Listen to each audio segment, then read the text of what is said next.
It's hard not to get excited about a motorcycle manufacturer that dares to build a reckless motorcycle.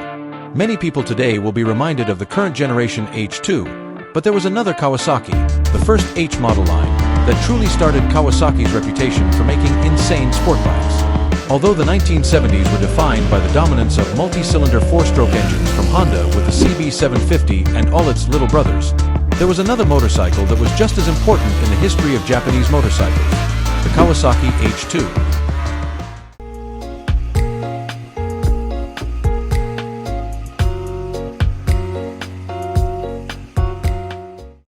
After World War II, aircraft manufacturers in Japan were required to cease all production, leaving Kawasaki in a difficult position. Essentially, they had to make something else or die. Kawasaki decided to produce many other industrial products to help restore the Japanese economy. Their first venture into making motorcycles, after previously making parts for various companies, was the four-stroke KE1. Unlike most other fledgling motorcycle companies at the time, Kawasaki did not start with small two-stroke engines. The KE1 was branded under the Maihatsu company, and by the 1960s, their product line became more diverse and evolved into true two-wheeled machines. The Japanese motorcycle industry at that time was like a bloodbath. It was ruthless.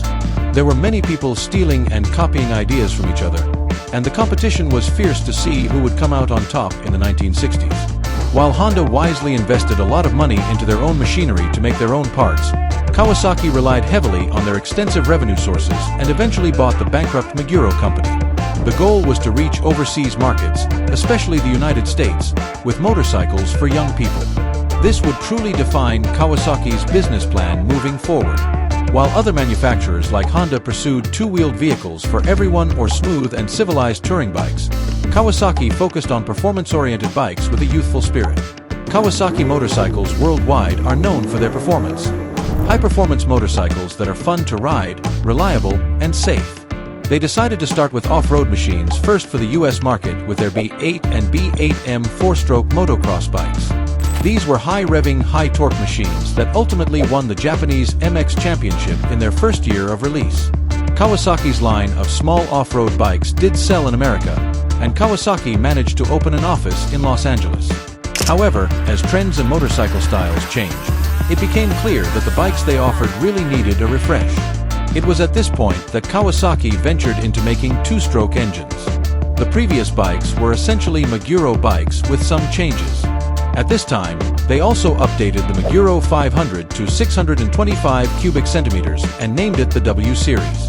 The larger Kawasaki two-strokes, the 250 and 350, were called the Samurai and the Avenger, which were quite bold names for a Japanese company selling bikes in the US just a decade after World War II.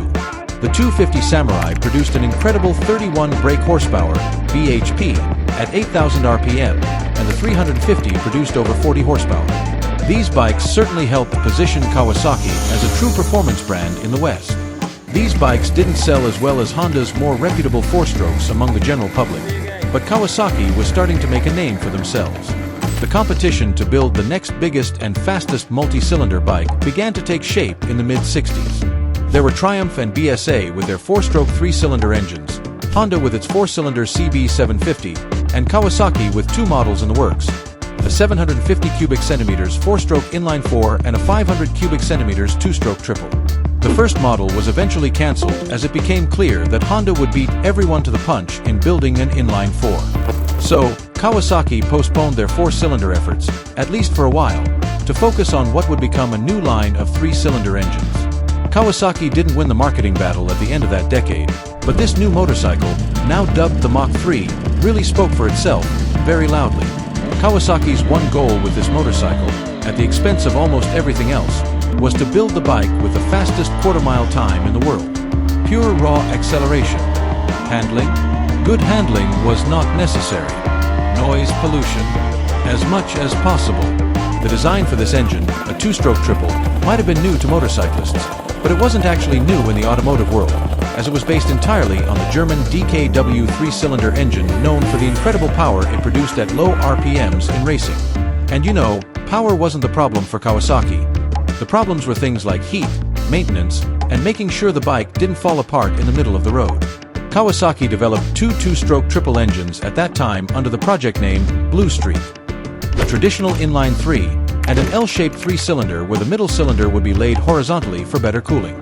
Although the cooling was slightly better, it wasn't enough to justify using such a radically-looking engine configuration.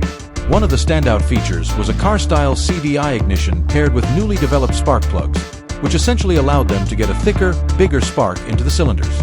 This new 500 cubic centimeters 3-cylinder engine absolutely crushed its competition in the area that mattered most not only to Kawasaki but also to most riders at the time, the quarter mile. The bike had a ridiculous top speed of 110 miles per hour, 177 kilometers per hour, and the target of 60 horsepower was successfully achieved and claimed. Then, there was the almost unbelievable 13-second quarter-mile time, although some early testers even claimed lower numbers. This motorcycle was easily faster than the British 500 cubic centimeters twins, as well as Honda's reputable CB450, and in the quarter mile, nothing could beat it. This bike was a fire breather. The sound and feel were so different from anything else available at the time. Despite having some flaws, it really managed to stand out. An Italian enthusiast described it like this: the CB750 is your wife, the H1 is your mistress.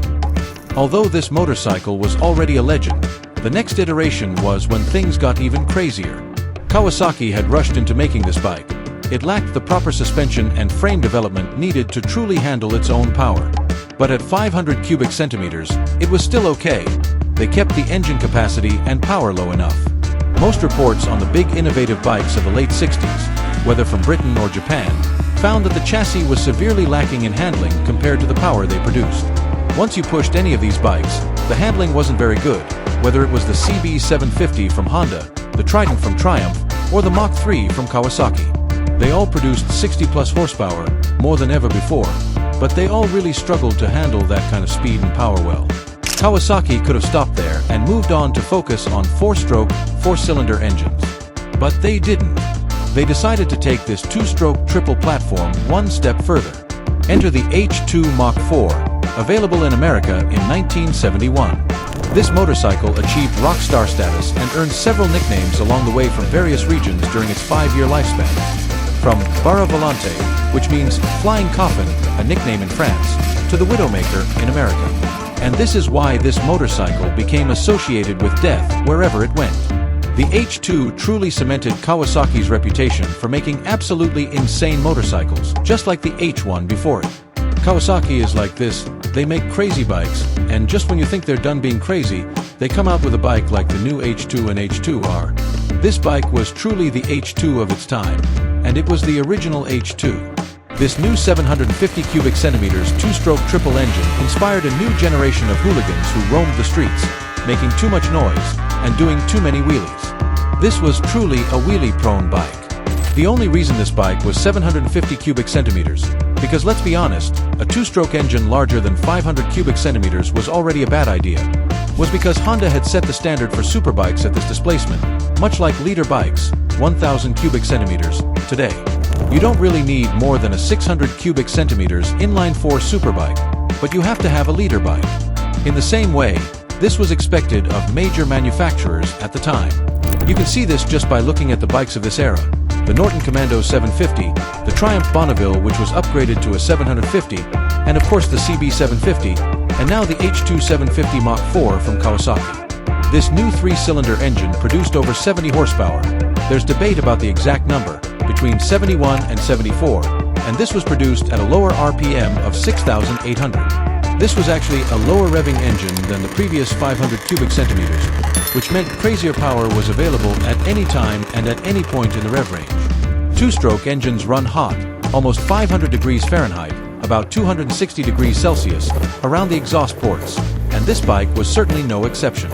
In many ways, these bikes were time bombs ready to explode from overheating. But at the same time, most riders from that era reported that if they rode them and maintained them, they could get very high mileage out of them. But who cared? You were blowing past the losers on their Bonnevilles and CB750S and basically everything else on the road. Nothing could match this bike, whether it was a car or another motorcycle. Everyone who rode this bike said they were unbeatable in street drag races. And although improvements were made to the frame, the engine itself was still too much for its own good. This motorcycle created power that was years ahead of its time with a contemporary frame that defined the early 70s. And in reality, all the bikes of the 70s were creating more and more power while frame and suspension design lagged behind. That didn't matter as much on heavier bikes, but on this powerful and torquey platform, it was downright dangerous. This bike would even surprise more experienced riders. Many official testers for major magazines crashed on this bike. Again, the handling at high speeds on this bike was not good. Its top speed was lower, but it was able to shave a second off the quarter-mile time of the previous H1.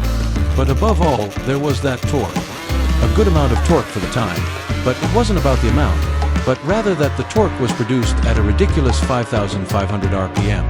Now the big question for us looking back is, why? Why was this motorcycle known as the Widowmaker?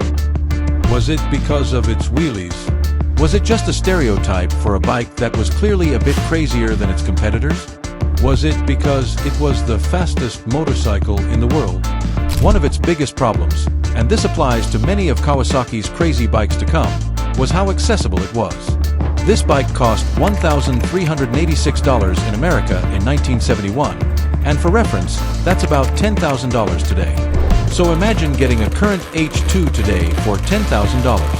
Imagine a 230 horsepower bike with questionable safety and handling available for half the price of a Honda Civic.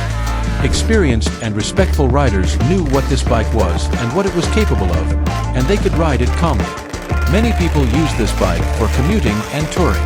It's not that the bike would instantly throw you off when you twisted the throttle, but as we know with high-performance machines, when they are in the wrong hands, things can get dangerous very quickly. This bike went crazy at 5,000 RPM. Below 4,000 RPM, it was a calm, well-behaved engine. But at 5,000 RPM, a beast awoke, and its rear-biased weight meant that when that power kicked in, wheelies just happened, sometimes even when the rider didn't ask for it. Speed wobbles were also a big problem, as well as handling in the corners. Some also reported that the handling was not good, especially when turning left. And if you watch videos today of even riders who are really pushing this bike, you will see that at certain speeds, the bike starts to weave on the road. The power is there for even higher speeds, but the bike itself seems to start doubting itself. Overall, I think being the most powerful bike of its time would have potentially earned it a death-related nickname, regardless of its problems.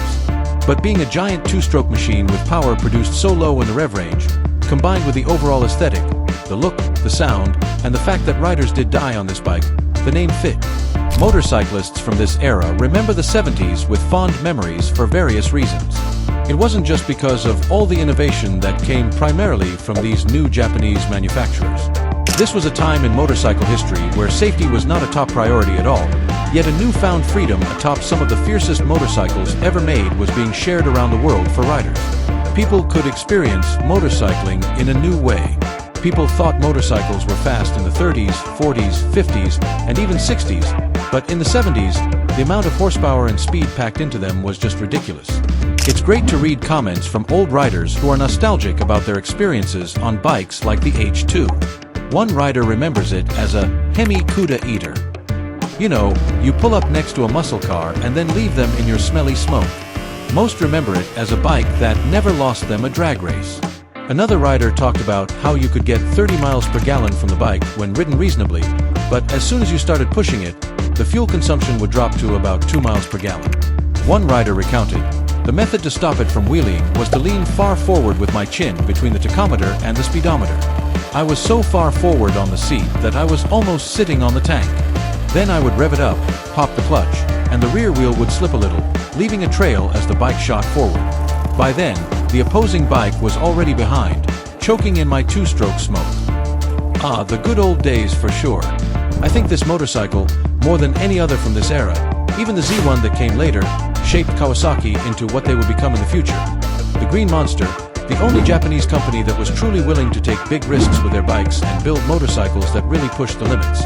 Of course, Yamaha, Suzuki, and Honda also pushed the limits like crazy going forward, but especially in the last 15, 20, 25 years, it feels like Kawasaki is the company that just doesn't care. There's a reason the new H2 is named the H2, and it's not because these bikes share the same DNA. It's not a 3-cylinder and it's definitely not a 2-stroke. Though that would be fun, a forced induction two-stroke, I'm not sure if that's even possible. The look is also nothing like the original H2. So why use this name? Well, it's because the new H2 was built with the same spirit as the original H2 and represents the same concept of what a motorcycle is and should be.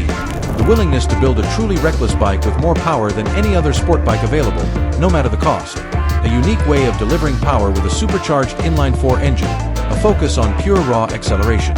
That was the original H2 in its day, and that is the H2 today. Because motorcycle development and production is just one small thing Kawasaki does to make money, it makes it seem like it can be a passion project for them. They are not afraid of damaging their brand or image by making a ridiculous motorcycle, and they are able to take big risks unlike some of the other major Japanese brands. And even though I've never been a huge Kawasaki fan, it's very hard not to appreciate a company that is willing to build a motorcycle like the H2.